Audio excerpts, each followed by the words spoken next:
അങ്ങനെ ഇതാ ചപ്പാത്തിയും സോയാ കീമ മസാലയും അവിടെ റെഡി ആയിട്ടുണ്ട്. ഇന്ന് ജൂലൈ 8 മൺഡേ. മക്കൾക്ക് ഞാൻ സ്കൂളിലേക്ക് ലഞ്ചിനായിട്ട് ഈ ചപ്പാത്തിയും സോയാ കീമ മസാലയുമാണ് കേട്ടോ ലഞ്ചായിട്ട് കൊടുത്തു വിട്ടത്.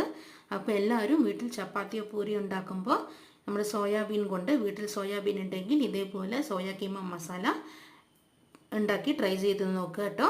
ഉണ്ടാക്കി നോക്കിയിട്ട് നിങ്ങൾക്ക് ഇഷ്ടപ്പെടുകയാണെങ്കിൽ നിങ്ങളുടെ ഫീഡ്ബാക്ക് എന്താണെങ്കിലും ഞങ്ങളുടെ ചാനൽ കമൻറ്റ് ബോക്സിൽ അറിയിക്കാൻ മറക്കരുത്. അതേപോലെ തന്നെ ഞങ്ങളുടെ യൂട്യൂബ് ചാനൽ സബ്സ്ക്രൈബ് ചെയ്യാനും ഞങ്ങളുടെ വീഡിയോസ് ലൈക്ക് ചെയ്യാനും കമൻറ്റ് ചെയ്യാനും ഫ്രണ്ട്സ് ആൻഡ് ഫാമിലി എല്ലാവർക്കും ഞങ്ങളുടെ വീഡിയോസ് യൂട്യൂബ് ചാനൽ ലിങ്ക് എല്ലാം അയച്ചു കൊടുത്തിട്ട് ഞങ്ങളെ ചാനലൊന്ന് സബ്സ്ക്രൈബ് ചെയ്ത് സപ്പോർട്ട് ചെയ്യാനും കൂടി പറയുക കേട്ടോ. അപ്പോൾ അടുത്ത വീഡിയോ ആയിട്ട് ഞാൻ വീണ്ടും കാണുന്നത് വരെ എല്ലാവർക്കും ടാറ്റ ബൈ ബൈ.